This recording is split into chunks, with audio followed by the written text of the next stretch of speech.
2/7/2026 তারিখ রাত 9টা অনুমান 9:20 ঘটিকায় সিলেট থেকে ঢাকাগামী পারাবাদ ট্রেনে আমরা ভৈরব রেলওয়ে থানা পুলিশ অভিযান পরিচালনা করি। অভিযান পরিচালনাকালে আমরা 17 কেজি 600 গ্রাম অনুমান আমরা গাঁজা উদ্ধার করতে সক্ষম হই।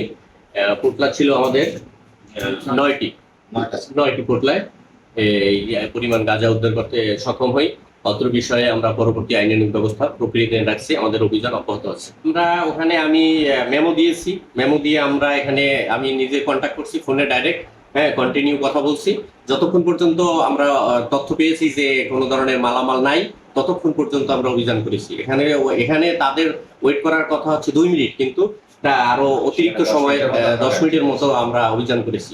আমাদের অভিযান প্রাথমিকভাবে যতক্ষণ আমরা ক্লিয়ারেন্স না পাইছি ততক্ষণ আমি সিগন্যালে নিজে উপস্থিত ছিলাম এবং কন্টিনিউ কথা বলে যখন নিচ থেকে ক্লিয়ারেন্স দিছে যে অভিযান আর মালামালের সম্ভাবনা নাই, তখন আমি ট্রেন অব্যাহত করার জন্য পুরো ট্রেনে